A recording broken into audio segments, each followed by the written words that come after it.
Welcome to the Sunday or Monday edition of the Sleeper and the Bust. I am Justin Mason. Or Friday. I mean, it could be any day. It is the daytime edition of the Sleeper and the Bust. I am Justin Mason, joined by both Jason Collette and Paul Sporer. How you guys doing?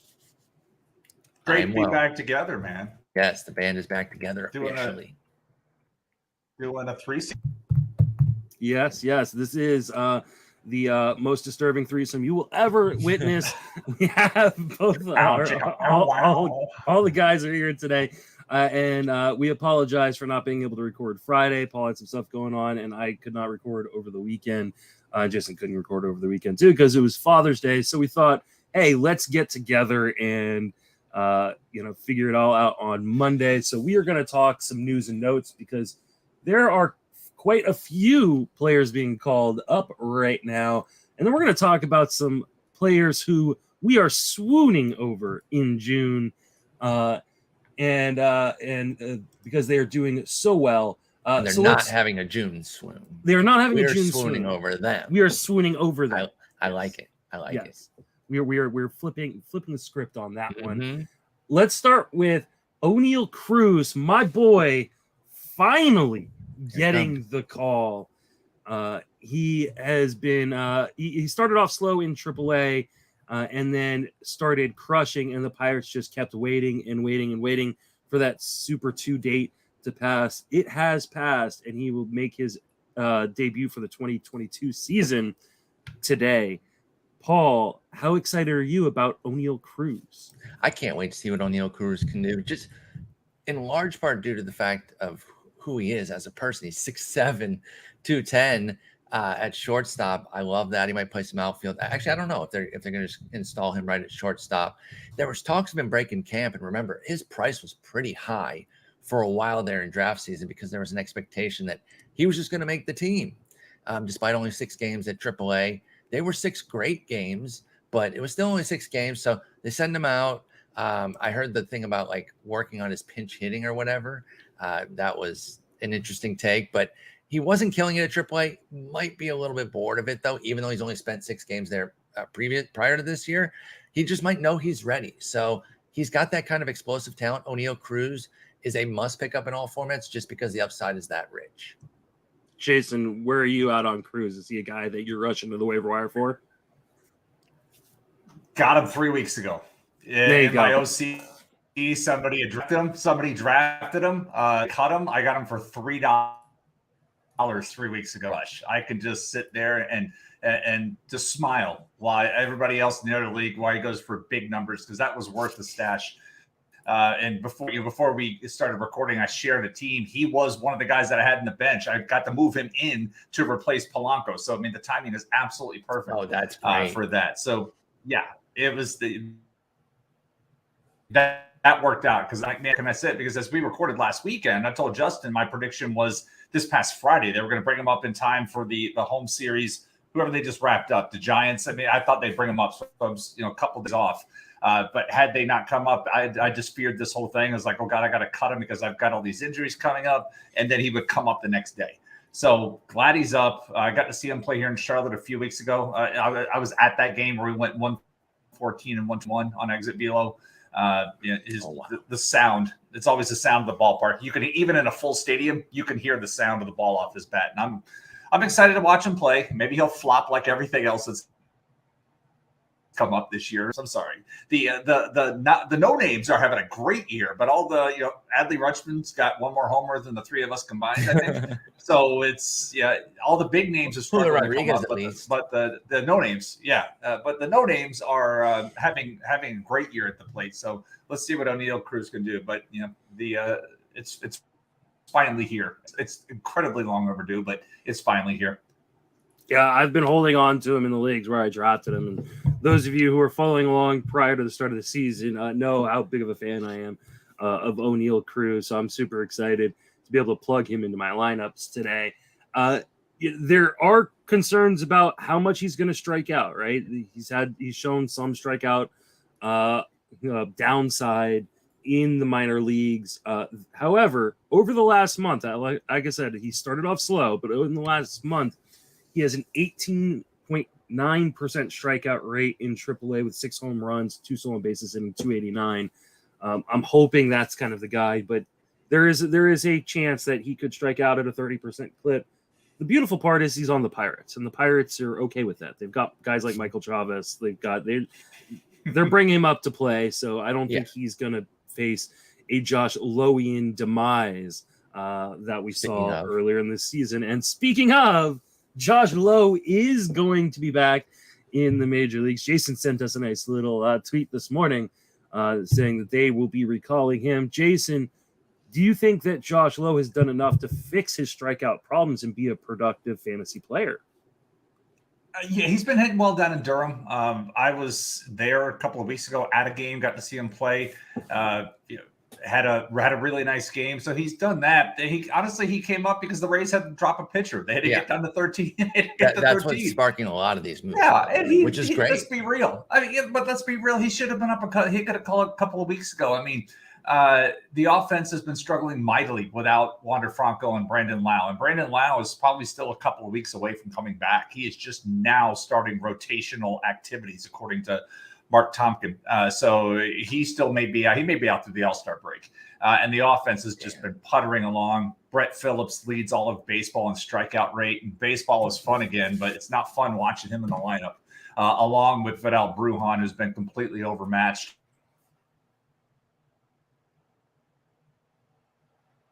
We frozen? Elsa? We may have lost. Might have lost Jason there. Jason. So, but Brujan has been overmatched, and it's really frustrating. I'm worried that he's just not that good. I don't want to give up too soon. I don't want to be too pessimistic on somebody I've liked, but I'm just not seeing anything at the big league level that shows that he can compete. Now, obviously, power was never a big part of anything, but there's still a world where high contact guys get hits and succeed, and we've seen none of it from Brujan, and he can't steal if he can't get on base. And that's the problem with Brujan. The problem with Lowe, though, is he going to strike out at a 38% clip again? It wasn't like he. I think he might. I think he's probably going to. How hot is he going to be? Right? It's like, where are we going to catch him in terms of a hot streak? Can he come up and run a high 20s for a while? Certainly could, but it seems until we really get to the fundamental root with the swinging strike rate coming down, that the strikeouts are always going to be there.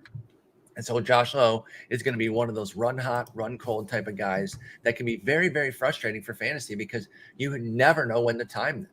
So, if you're in a deeper league, those guys are a lot better because you can set it, forget it, just take the season end number from a Josh Lowe. But in anything, where you're making moves with that 5th, 4th outfielder spot, those players are a pain in the butt.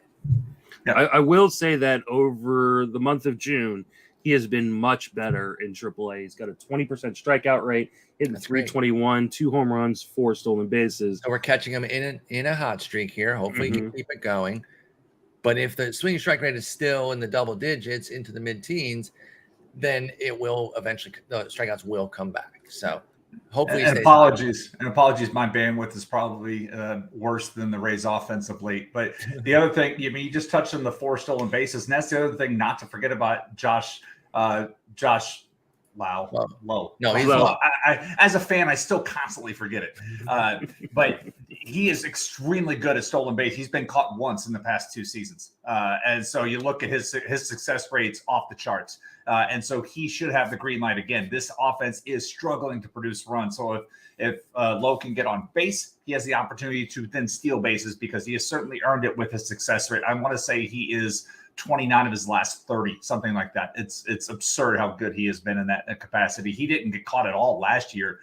Last time I checked, he's been nabbed once this year. Yeah. The same risk, and I brought this up with his older brother, but with the swing, it's Nate. What got him in trouble. Yeah, what got Josh in trouble is the same thing that got Nate in trouble. Elevated heat. Watch the 2 of them. Basically, Josh is the more athletic of the 2. And I think I've made this joke previously that younger brothers have more athleticism because my brother was the one that threw 90 plus and I never did.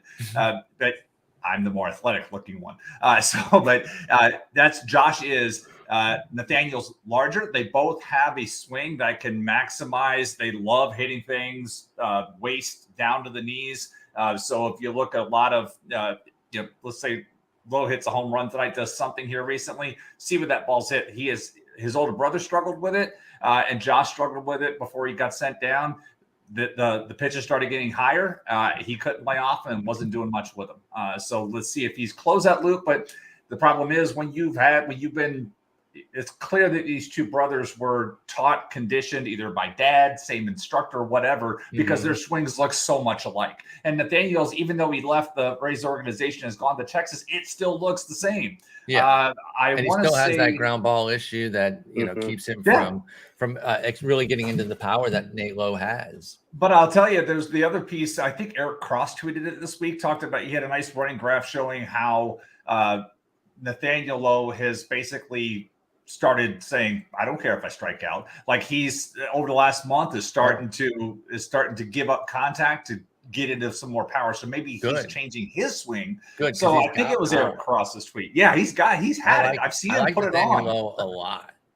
But he's been stuck on 4 or 5 home runs for quite some time now. And a lot of those came early. Yes, so that's the thing about Josh. He could play every day. And he was at the start of the season because, again, it's Kiermaier struggled to stay healthy. Margot, Phillips has been playing way too much. And, it is what it is. And the team can't score runs right now. I mean, they dropped 2 or 3 to Baltimore because they just left a ton of guys on base. I tweeted out the other day, Yandy Diaz is hitting 300 and has 3 RBIs in the past 30 days because nobody at the bottom of the lineup is getting on base. Nobody. It's gross. Yeah. All right.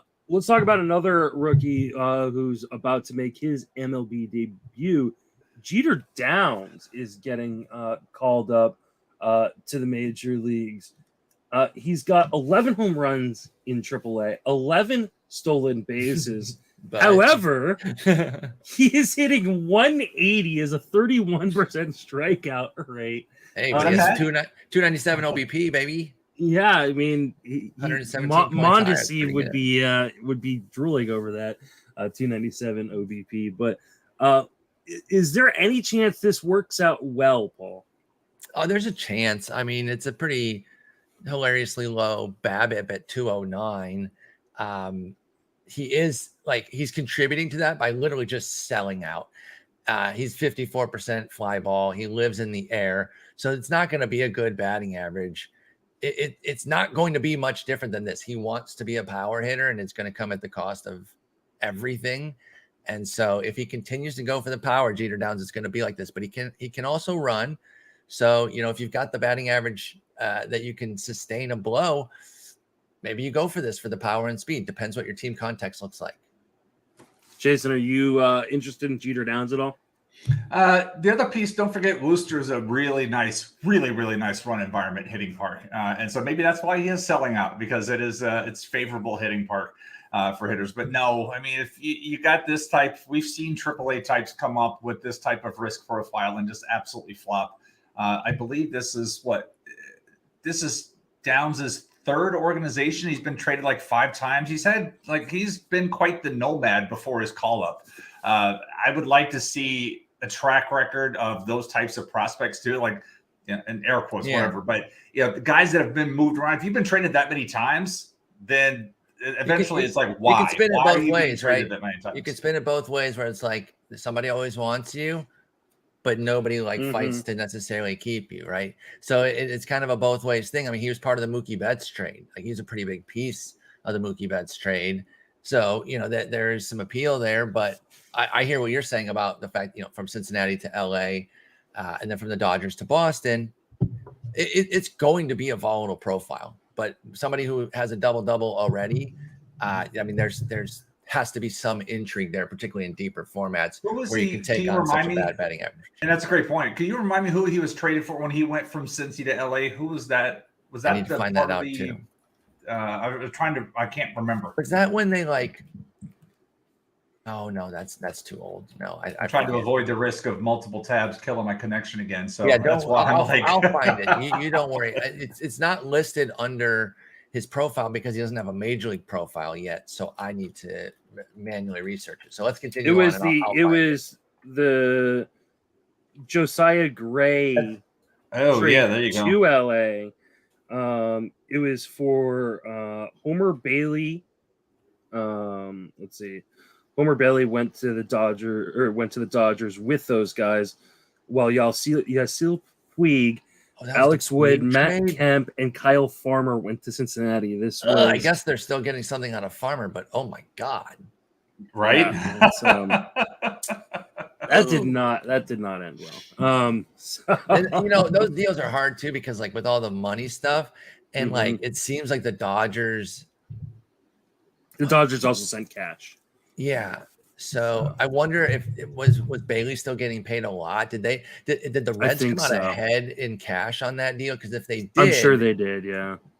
They gave 2 prospects for it. This is why they're a garbage organization. Because like you basically just sold 2 prospects, and look what they become. Like, we don't know if Jeter doesn't become anything, but he's netted. He then got them Mookie Betts, so the Dodgers are pretty happy with it. And Josiah Gray got them, Scherzer and Turner. Yeah. So they have robbed the Reds blind, but we knew it at the time too. This is not just retrospect. This was this heinous deal. And there's a deep drive to left field. All right. Just heinous. Jeter Downs has 11 home runs in AAA out of 34 hits. So he's got a 3-to-1. It's crazy. It's the home run ratio. You know who else has a 3-to-1 hits the home run ratio? Aaron Judge.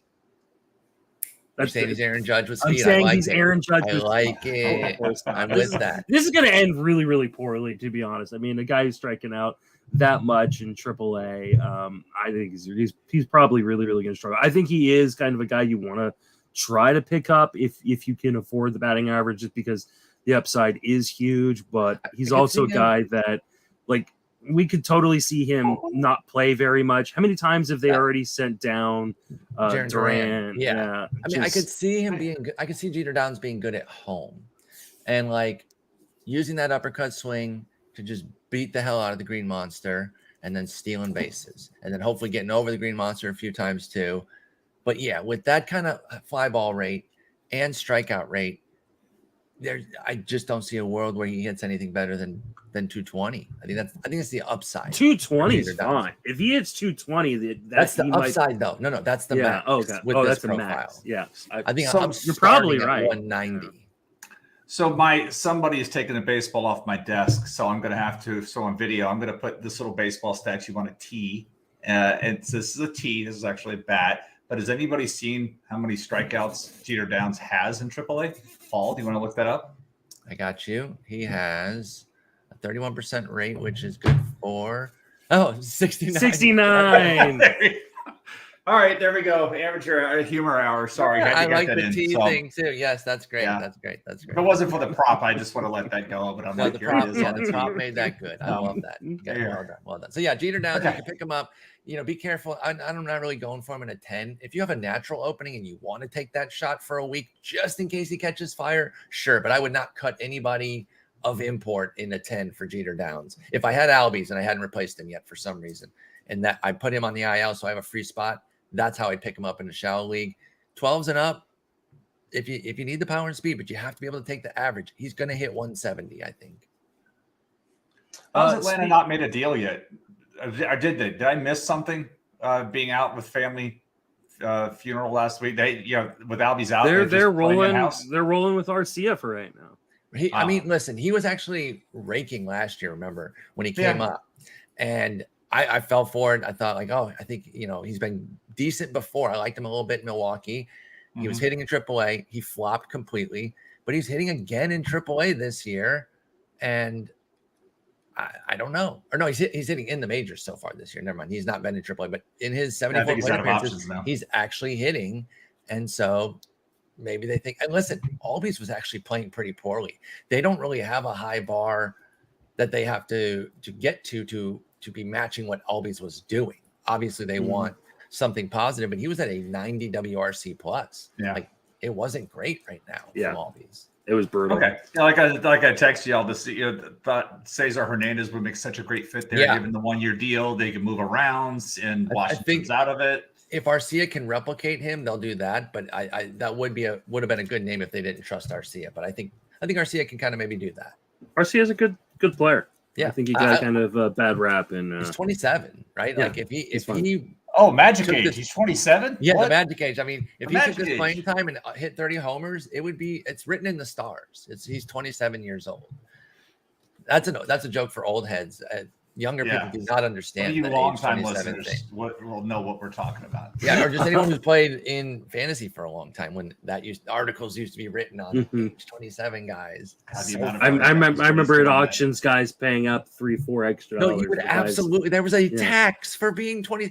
What's their skill? I don't know. He's 27. 27. Yep. Like they moved to 26. They moved like, oh hey, it's the it's the like, breakout. But then eventually it's like, hey, if they were a really good player at 26, it's because they were a damn good prospect and they've been in the majors for a couple of years now. Yes. So there was something to back it up a bit with the aging curve, but we just applied it to anybody who was 27. It's one of those things that if you read the whole deal, it made some sense because that's if you had someone who was age 27 in a contract year. Oh man, they were going to be a monster. That guy's going. It's like crossing the streams. But exactly. But again, there was something rooted in that based on the aging curve and when you would break out. But it got bastardized to you're 27, get on my team. I do not care how skilled you are. You're 27, and that's the problem with it. Mookie Betts hitting the IL with a cracked rib. Next. What's next? This is super bummer for anybody who drafted him in the first round of their main event. Go ahead and pass on this one. Go ahead and roll on through this. Hey, before we roll on, I'll take the L because this isn't how I thought Betts' season would work out. But I said he wasn't going to be a top 40 player. I was concerned about the quality of contact the last couple of years, how it had been declining from where it was in 18. Yeah. And then, he started off really slow out of the gate. And I was starting to tie the shoes on my victory lap. And then he's like, boom, gone. And so, and then he got hurt. Now he's hurt. So it's just like. Hopefully it's just the 2 weeks. Yeah. Hopefully it's 2 weeks. But just wanted to put it out there, taking the L. The Dodgers say they are in the market for a right-handed outfielder. To who? Chet. They might. That oh my god, they would so do that. Yeah, Oakland has. They trade all the time. Bring them down. Just give me. It's great for Oakland because they don't have to pay for the plane ticket. They just put them on a bus down to LA. They probably just send them on an Uber and be like. Yeah, I think that's about the level that they're going to go for. They're using Eddie Alvarez out there. McKinstry's also a lefty. Alberto can go out there, but they want somebody with a little bit more punch. I mean, Pinder, he'd just pop off at the Dodgers. All of us would pick him up too. Don't act like you want that quality of contact. Oh, yeah. I still have Pinder. I still have Pinder in a couple of leagues, so it's hard for me not to. I'm in DCs. I mean, I'm a sucker for Pinder, and if you went to the Dodgers, I would absolutely pick him up in Maine.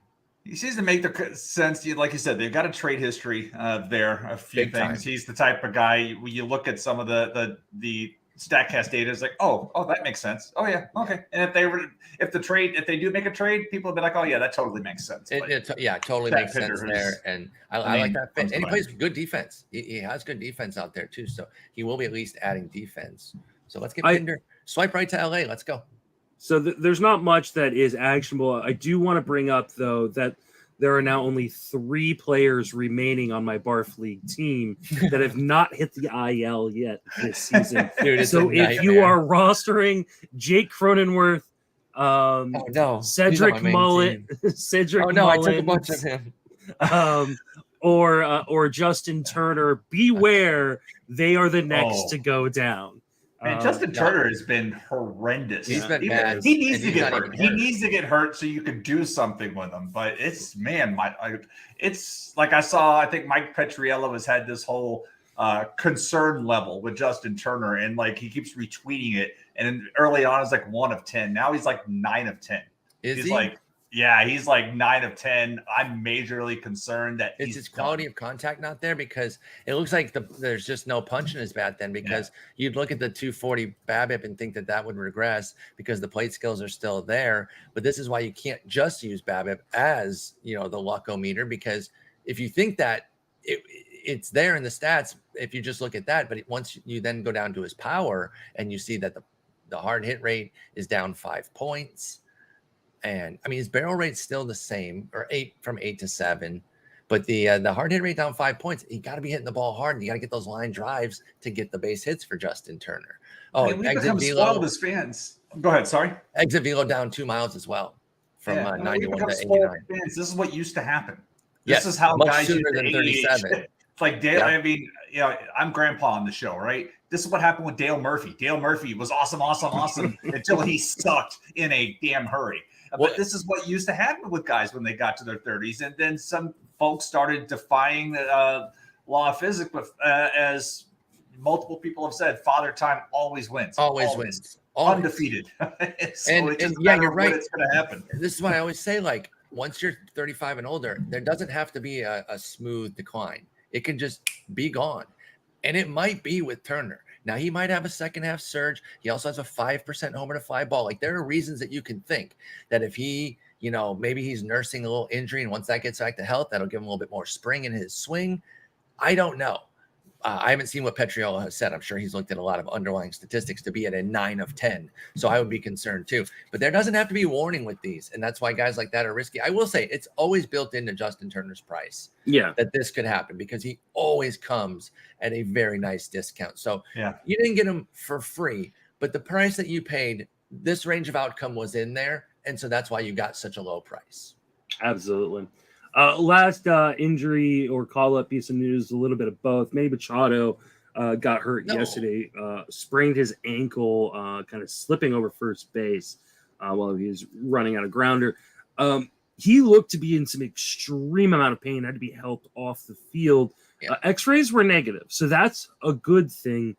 I would assume he's going to hit the IL today. CJ Abrams was instantly pulled from his minor league game right after the injury, and he's supposedly going to be on his way to San Diego today. How interested are you in picking up CJ Abrams? He was the highest bid on player in our main yesterday, Paul. Yeah. Let me ask Jason something real quick. I know you're not like trained in injuries or anything, but you follow a lot of the stuff and all the timelines and all that. Oh, I thought you were gonna say. I thought he was going to do a joke. Yeah, I thought he was gonna be like, you fall over a lot. I was being fully genuine. Last time you were in San Diego, you fell over too. No, I feel like you have a good knowledge of a lot of these things and like body parts. And when I hear you talk about them, like that, you study this stuff. Anecdotally, I feel like ankle injuries always seem worse at the moment of impact because the way they like swell up and that you can't put pressure on him. So we instantly think he can't put pressure on him. He's basically dead. Is there any truth to the matter that maybe because of the way sprains are and ankles are, that once swelling goes down and everything, that maybe we overreact in the moment to ankles because a guy can't put weight on it? Or is there something to that fact that if he can't put weight on it, it's necessarily going to be this level of injury? I mean, so we haven't seen, I actually haven't seen a definitive thing. I saw somebody say it was a grade 3 sprain. Okay. And that'd so, be pretty bad. Yeah, that for those only listening, Justin's facial reaction says it all. Grade 3 is pretty bad. And so when as somebody, and probably everybody that's listening to this has sprained their ankle at one time or another with that. And even I remember one time, shocker, when I was in college, I dislocated my ankle. And the guy was like, this is actually better than breaking it because it's going to heal quicker. Now I spent 10 weeks in a cast on that one, but I mean, it was pretty bad. They had to put my foot back there, but everything was torn, but nothing was broken in that capacity. But it still tears, and tears need time to heal.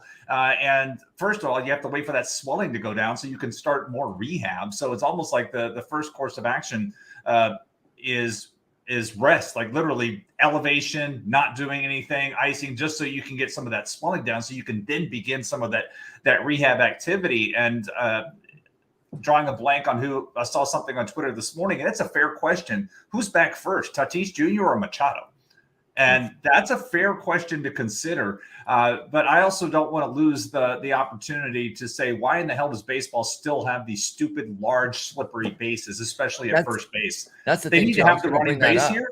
They need to have that. But the other thing, And not that Machado escapes any culpability here. What the hell was he doing striding to the backside of the back? That was, if you watch the replay, overstrode. I don't know, chop your step, but everybody's talking front corner of that bag, and he went to the backside and slid out. No, and I can't remember who I've seen else. There's nothing good coming from that. Exactly. And we've seen guys do that before. I think Harper's was like that. And then he slid off and then basically flipped over his own ankle there. And I want to say that's how Tim Hudson did it, covering first. He hit the backside of it, and then he got stepped on. Wrenched his ankle, yeah. And it's hard and slick. Yeah. Why is it hard? Especially at first base. I don't know. But then also slick, so that when he does land on it awkwardly, because he did misstep, right? You're not supposed to land there, but he did I think he just misstepped. Then he slides right off, and with all that momentum, then he rolls over himself. It hurts to watch. It was painful to watch. watch. Had an ankle sprain. Yes, you've had minor ankle sprains, and you're magnifying that because you can tell how much worse that is than any little ankle sprain you've had. And we've all probably been babies about the little ankle sprains that we've had. Imagine what that one would have done. My God. Yeah. You got to immobilize it. Immobilize it. I mean, to me, and I have Machado in 3 leagues, and I would love if I didn't lose, because I'm actually competing in 2 of those.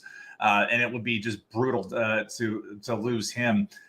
In that regard, but immobilization is going to be the first thing that they're going to do. So at a minimum, he's out the rest of this month. He's going to be out through, I would say he's at a safe bet, safest, best possible case. He comes back after the All-Star break. And that to me is the best case. And if he beats that, for Machado, like Acuna Jr. came back a little quicker than I thought. If he does that and youth is on his side, because that's one of the other things, younger guys tend to come back a little quicker. But Machado's kind of right there on the border of that type of thing. But for me, I'm planning on he's out through the All-Star break.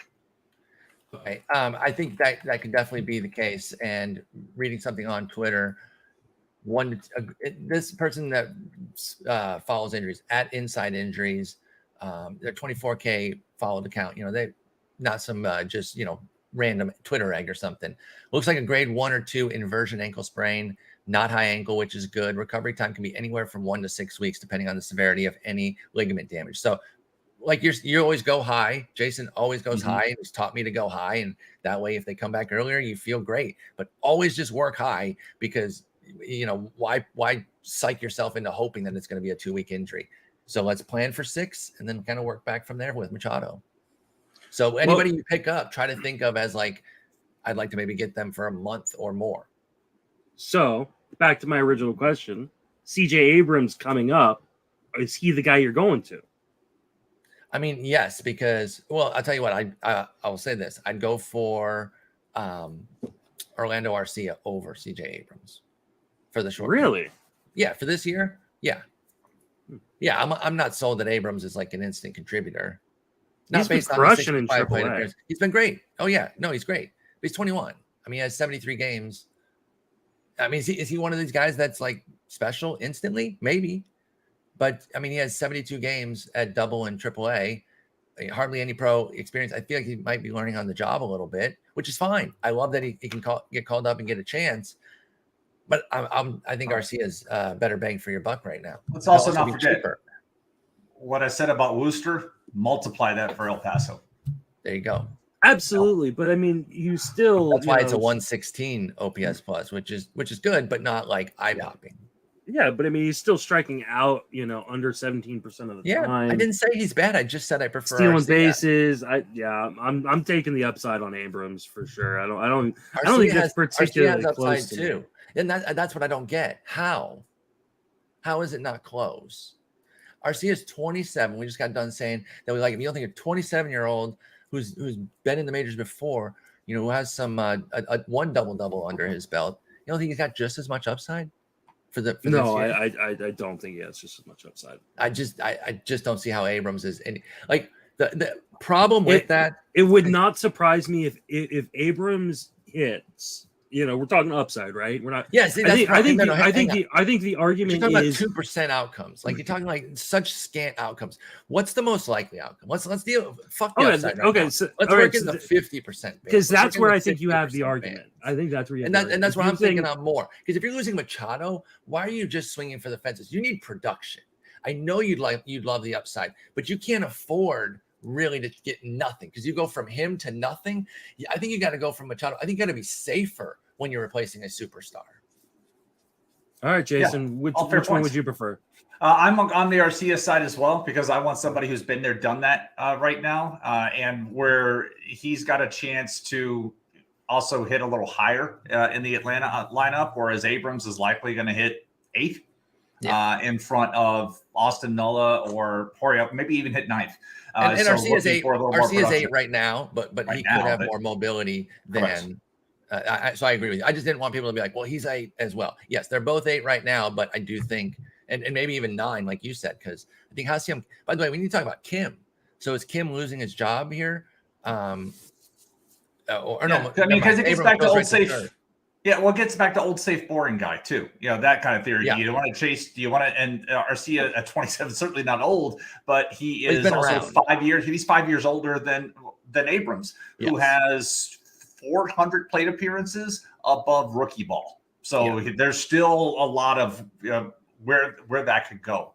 But he's only had he's had between what he's done in the majors so far, AA and AAA, I believe he's just under 400 plate appearances. So he has certainly been accelerated through that, and some of that's on the talent and his potential, and that's fine. I like that for Abrams.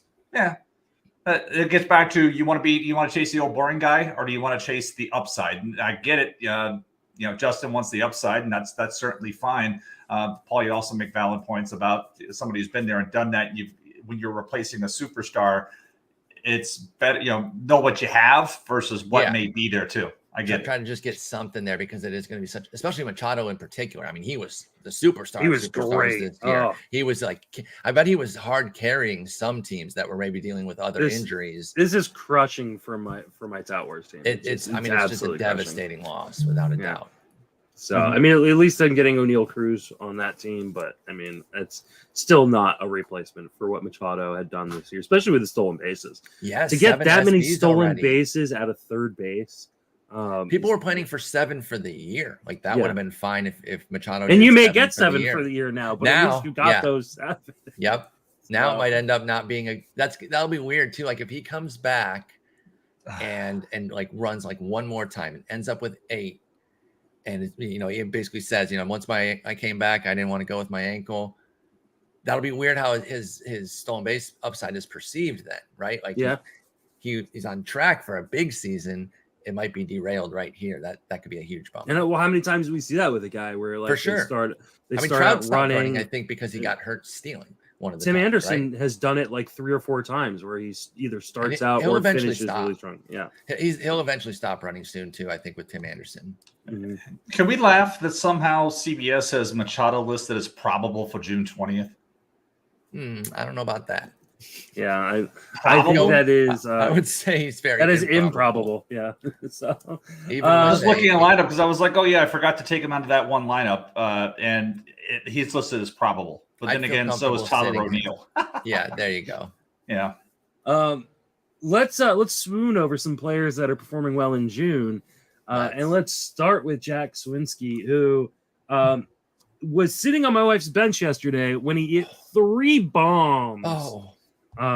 In the game, including the game winner in the 9th inning off of Tyler Rogers. Over the course of June, he has a 199 WRC plus. Jason, is it time to go rush to the wire and pick up Jack Swinski? Yeah, he is. He's only 23 years old, so imagine what he's going to be able to do at age 27. It should be awesome. I went to look. He's 23 and 271 days old. So I was trying to find some way to tie 27 into that one. But well done. It kind of feels like last year's Yoshi Susugo run, where it's like, oh, you got him the super heater for Pittsburgh, and they're going to let it run and let it fly. So you've missed out on the goodness, as both of you like to say quite often on this show. And so we missed out on the goodness. It was fun, but for the time being, he's playing every day. And if you can absorb the batting average, if your team's hurting for power, there are certainly worse power specs you can play, but understand you've missed a lot of goodness already. And so you can take him this week, but he would be on like a week by week case to see what else is to keep an eye on things with that. But if you're hurting in the if you're hurting in the home run category and you're looking to make an improvement, see how long he stays hot. Small counterpoint. Oh, okay, go ahead. Generally speaking, you're correct. However, this 3-homer came out of a devastating cold snap. He was 3 for his last 30 with a 43% strikeout rate. So maybe he's just getting hot again. He had been hot before that, Jack Swinski was, with, let's see, 6 homers in 63 plate appearances with a 169 WRC plus, which was looking very nice. Then hit that 33 for 30, then hit 3 homers. So I don't know. I think maybe he's starting a second hot streak here. I will say it is volatile. So I don't want to disagree with your general point about the volatility of Jack Swinski. That is absolutely true. Sub 300 OBP, too many strikeouts, not enough walks. But I do like him for a power spec. I recommended him June 10th in the box score bids for deep leagues. So I still think he's mostly deep leagues. You might have a spot in a 12, but it's still pretty iffy in a 12. Six home runs this month, though. So that's part of where the hot, and I'm looking at it like the counts. Like we've got a full count home run. We have an 0-2 home run. We have another full count home run. We've had 3 full count home runs. So good on him for not sitting there and trying to take the walk. He's out there trying to walk. So he's got 3 of these 6 have been full count home runs. And they haven't exactly been off bums either. I mean, he's got 1 off Max Fried. He's got 1 off Alex Cobb. He's got 1 off our friend Sammy Long. So he's got another one. Tyler Rogers one was pretty amazing yesterday because the way, when Rogers comes out, he was just like, oh, yeah, I'm taking that one. So it's like, he's got some legit there, but 6 home runs, that's what you're riding. So he's up there he's not up there taking walks. He's up directly from AA too. I'd like to point out, though, 6 home runs, a total of 9 runs scored this month. Man, I mean, that's Jack Swinski. Hold on, 6 home runs, OBP. 6 home runs, a total of 8 RBIs this month. It's brutal. I mean, it's pretty empty power. So but there's no such thing as empty power because the home run is Juan Soto disagrees there. Yeah. I mean, it's still better than like empty batting average. Like the home runs matter there. That's fair. You're still getting an RBI and a run. Like every home run hits 4 categories guaranteed. So I think by definition, I don't think power can be empty.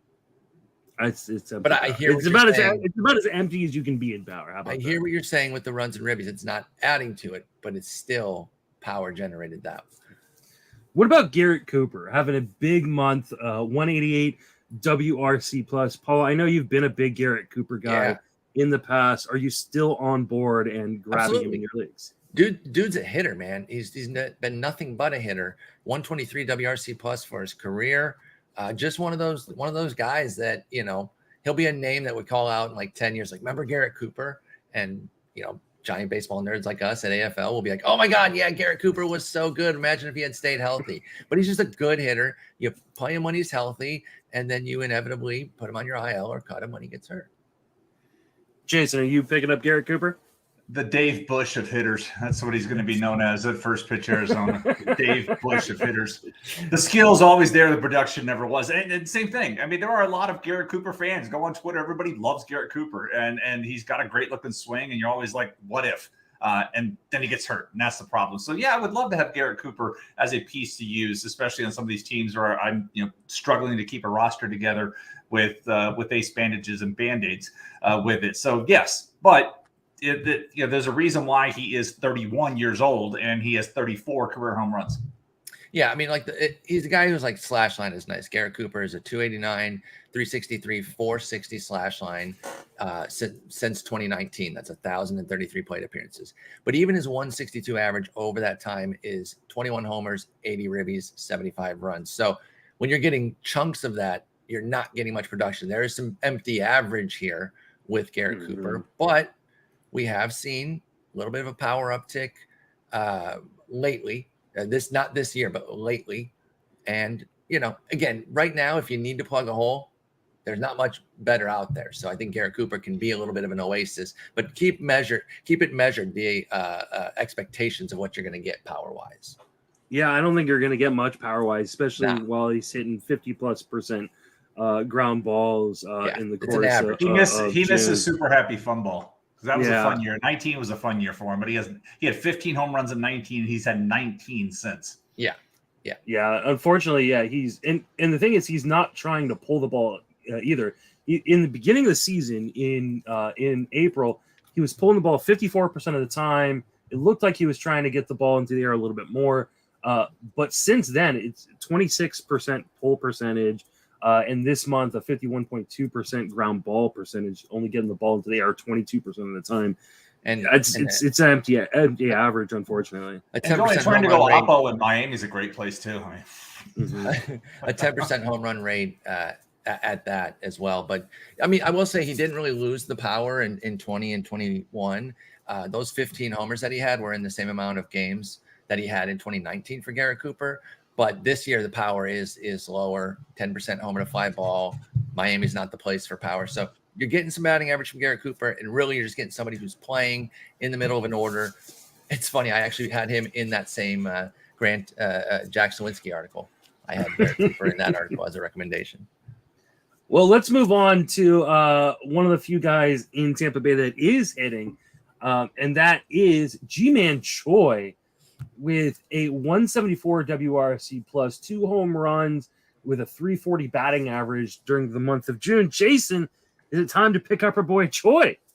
If you can, it's all matchups. Pretty much, he does not even play against lefties. That's what it is. This is setting up guys for success. So if you are in a deeper league where you can absorb the missed playing time when the team is playing lefties, you really, if you have them, you got to check the schedule, see how many lefty starters are on, because that's when he's going to sit. Plain and simple. They've set him up for success, and that's what he does. He works counts. He does professional hitter. You see announcers throw that around all the time, but that's truly what he's up there doing. He works deep counts. He rarely, same with Cooper, by the way. Yeah, rarely gets himself in trouble. So it's like it's really, that's what it comes down to, is how many lefty starters are the Rays facing that particular week. If they're facing 3, you can't start him. If they're facing 1 or 2, then you can start him, because he's going to get at least 2 plate appearances before you see the bullpen in that situation. But he's really good in that capacity, but he's never going to hit lefties. I will say you can, like, Choi is still good for the NFBC because of the split week. It's Monday through Thursday, and then the weekend are like 2 separate periods that you can trade out hitters, not pitchers. So you can still finagle that with somebody like Choi, even in something as shallow as a 12, and maximize him there. Just get somebody that you feel comfortable with to kind of platoon him with. But you want to take the upside with him. This is a bad week. You would definitely sit him in that first half with Cortez and Montgomery coming from the Yankees, but then you get him right back in for the weekend set against Pittsburgh, Keller, Brubaker, and Contreras. I mean, they're not terrible. That's actually 3 of their best guys, but Ji-Man Choi crushes righties, so I'm not worried about that. Absolutely. Yep, great point. Michael Harris has the second. I want to make sure. Hey, there's the big prospect who's panned out. Yeah, this is the prospect that I don't think anybody was talking about prior to the start of the season, and has been fantastic. She's been showing power, speed. Unfortunately, still hitting 9th in the batting order for some reason in Atlanta. But Paul, are you believing in Michael Harris in this breakout? Yeah, I mean, I am to the degree that he's an all formats play right now, and I'm not moving off that. It would take it would take a cold streak and maybe like a surge in strikeouts to really move me off. But right now, you're riding this for sure. 3 homers, 2 steals. 321 average. Of course, BABIP's running hot. Things are working well. I will say the 14% swing strike rate does make me believe that the 22% K rate will go up, and he doesn't walk much. So we'll see what happens when the league starts to figure him out. But who cares? He's hot right now. You're using Michael Harris, and you'll deal with it when it comes. When the inevitable regression comes, and we'll see how he adjusts from there. But he also came up from Double-A at age 21, and he's looking the part right now. I understand why he's hitting 9th. As the rookie, I think it might be a little bit of a hierarchy thing there. But I don't know that it's like bad that they're not. He's not clearly better than Arcia, Duvall, Ozuna, that he needs to be hitting higher. Jason, where are you at on Michael Harris? I'm just going to read, the second. I'm just going to read some stuff from my commissioner, Rob. You guys met him in Arizona this past November, so he was out there. Huge Braves fan. So let's see. Atlanta announcers, highly biased, mentioned Michael Harris, if he continues himself, could get himself into the Rookie of the Year conversation. So maybe you guys could give him some love. Not sure about how much national attention he gets. He started off slow. Then Kevin Seitzer saw something in his swing, made an adjustment, lowered his hands, and his power, especially oppo stuff, increased. So that's what he has to say about Michael. And the defense is certainly keeping him in the field. He's playing great defense out there, too. So that's keeping him in the lineup. With that. And the other note he had sent me about Harris the second is that he has played every inning of every game since his promotion. Like he's up there playing. Yes. And so that's great. That's great to see. And it's always great to see when a guy that young making the jump from AA can have that success. But now we're coming to that point where he'll get that second time exposure to other side, and how will he adjust to that? Because we've seen some guys come up, get hot, and then because nobody really has a good book on him, especially somebody making the jump from AA.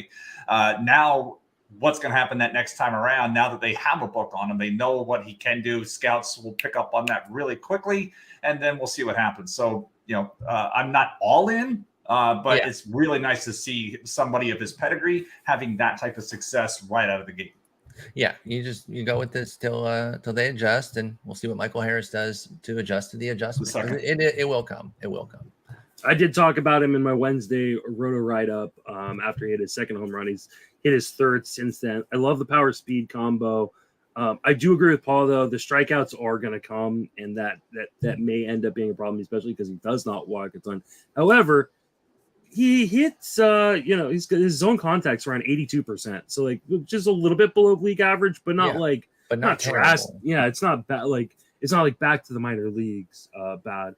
And his defense is important. Like he plays a very good defensive outfield. So I think the combination of those things should be able to keep him in the lineup, even if he does those strikeouts start to kind of catch up to him. I like Michael Harris the second a lot. I agree. I second that. Michael Taylor is in Kansas City. Michael A. Taylor. Yeah, I just picked all the weird names this episode, apparently. 170 WRC plus, 2 home runs and a stolen base during the month of June. Just a hot streak right now, Jason, or are you picking up on Michael Taylor? I'm picking up, I would say, because of playing time, but as you were running through that, the thought came to mind, maybe that's the guy the Dodgers want to go get. I mean, Kansas City should be trading everything not nailed down. Yep. We're talking about a 31-year-old guy who can play all 3 spots, gives them some flexibility, is the right-handed bat. Maybe this is the guy they should go get. That's a really good call, yeah. But if that happens, then he's going to lose the playing time. And so, it would be great for baseball. It'd be terrible for fantasy. So that's my trepidation about, let's get in right now. As long as he's in Kansas City, I'm fine. But that's kind of a concern. That would really be the better fit for the Dodgers because it gives them much more versatility and an insurance policy on a team that's had some trouble with injuries. No doubt. That's a great call out. And I think that is a much better fit. And of course, like you said, it would rob Michael A. Taylor's playing time for sure, and make him really difficult to be that excited about. And he is cheap because he does have he's on a 2-year deal. So there is some guarantee, but it's not the Dodgers care. $4.5 million. $4.5 million. It's nothing. They signed him to a really nice cheap deal. And again, the defense is huge there too. As far as how he's playing, I do see some usefulness, and I actually wish he was running more. He's 1 for 2 on the bases. That's the part that I'm kind of like, come on, Matheny, what the hell? Yeah, let him run. That's the running team. He's actually got a 355 OBP, and he's not running. If you told me that Michael A. Taylor, I'm not even joking. If you told me Michael A. Taylor was going to have a 355 OBP at this point, and he was playing all the time, he has 47 games played. Did he have an IL stint, or does he just sit out sometimes? He sits out sometimes, but he did have an IL stint as well. Okay. So that's probably the bigger part of it, though. So basically a full-time player. If you had said he had a 355 OBP, I'd have moved him up 10 rounds. Maybe he got the Benintendi penalty, though. Maybe he got the bet because remember Benintendi was 8 for 17 last year with Kansas City, and I think he has 1 attempted steal this year. I wonder. Taylor was 14 of 21, so he wasn't that great either. So maybe they said, maybe they slowed him down. If you can't convert 70% of your steals, you're not running. So maybe they're on a penalty of some sorts. That's actually a good point because they were both. Benintendi was awful, literally more caughts than steals. and 14 for 21 is not very good either. So that's a really good call out. And maybe that is what slowed him down. But if you had somehow been able to guarantee me that an everyday Michael A. Taylor in June would have a 355 OBP, I'd have moved him way too far up for those steals. And he just doesn't have them. And I bet he's in the penalty box. That's a great call. I mean, he's also hitting 8th or 9th most of it. It's been in 8th or 9th most of the year. So but he's probably guys can run down there. Nobody's slowed down from running. That's Nicky Lopez stole 20 down there. Yeah, that's usually the NL if you got the pitcher. Yeah, he only has 13 at bats above the 7th hole this year for Taylor. Yeah, for Taylor. So, but it's the highest zone contact of his career. He's put the ball in the air. I would love him to get off this team and get to a different team, and I'm sure he has will to go to another team where he's going to start because Jason's dead on that he's a great fourth outfielder, and if he's not playing like that, that is going to eat up the value for Michael A. Taylor. Did we also point out that he has nearly a 2x walk rate at 11%, easily the highest of his career? Are they pitching around him to get to whoever's hitting 9th? I mean, that's Lopez. I haven't paid much attention to what their lineup looks like these days. Him to face Lopez when they're both the same player. 22% strikeout rate is best of his career as well. I mean, he's doing everything he should be doing to have like a breakout season, and this hasn't quite clicked yet. When I see a walk rate almost double like that, my instant thought is they're just pitching around him to get to the next hitter. I hear you, but again, why would you have to pitch through 81 WRC plus Taylor? I don't know either. I would say that's bad process by those pitchers in particular. But yeah, I think you can get him, but also just be careful because, like Jason said, that fourth outfielder capability is huge for him. He could get traded somewhere where he plays if he fills in for injury. But if he just goes somewhere that has 3 outfielders and needs depth, then Michael A. Taylor will not play. So I think he's got some appeal in like 12s and up, depending on your setup. So I found some numbers. I found the numbers. He has attempted 2 stolen bases all season. Anybody want to guess how many attempts he's had? And remember, stolen base opportunities. I'm sorry, opportunities. Stolen base opportunities is the next base unoccupied. So second or third has to be unoccupied. So he has had how many of these opportunities do you think he's had this year? 80. No, less than that. Oh, not much. Oh, really? 69? Okay. Yes. Nice. I wasn't sure if it was more than 69 setup. So he's had plenty of opportunity. Yeah. He's not running. Taylor's just not running.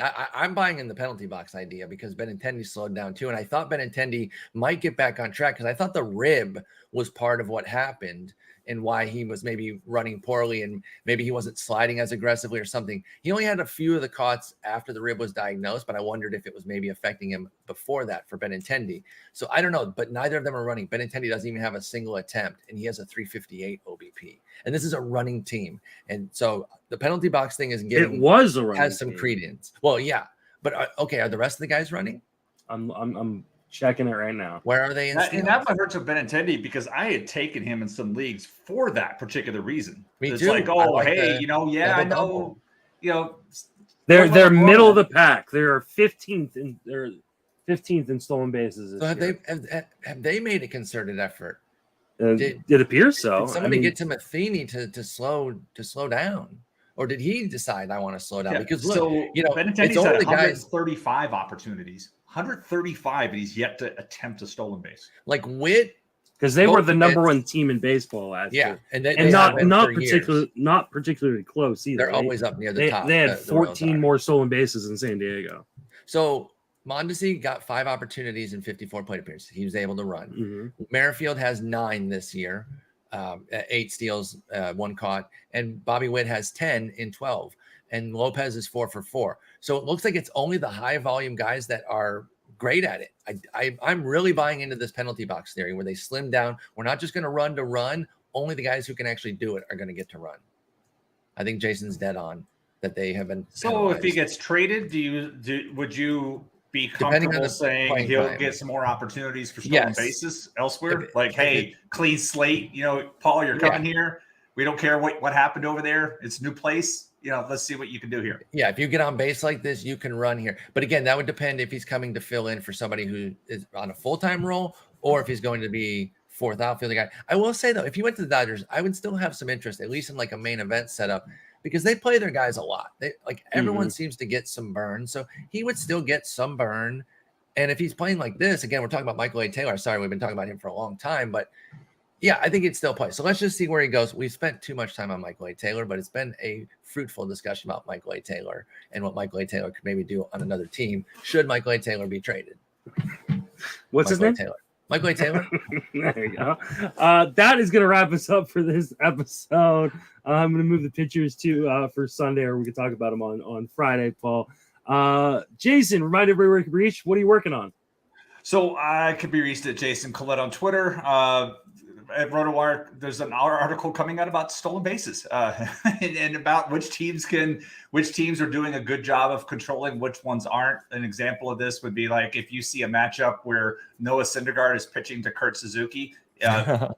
Load your stolen bases because yes, even me at almost 50 is going to steal a base off that duo. And same thing with Texas. You're playing Texas or Minnesota. Both those teams are terrible at controlling the running game. And it's not the catch. It's not always the catchers, but in Sam Huff's case, it's the catcher. But Texas is really struggling to control the running game. And that's why if your favorite team has been playing either Minnesota or Texas, you're like, man, they're running a lot. It's because those two teams really struggle to control the running game. And so wanted to try to find, hey, look at these particular matchups. You're playing this team, load up and see what can happen. Because not all of us have John Birdie on our team. John Birdie's been fantastic with 16 steals in the last 30 days. He literally has lapped the field. Nobody else has more than 8 in the last 30. He has 16, and it's wonderful. And then today I saw there was a prop bet. He was plus 190 to steal a base, and he got picked off today. So that was it. That was his only attempt.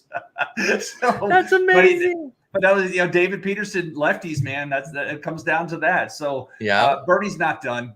He'll be able to get his chance running. Eli White was another guy that was just running a ton, and he's out hurt now that because Charlie Culberson forgot that. Oh, hey, the center fielder has those balls. You're supposed to back him up, not run him over. Collided.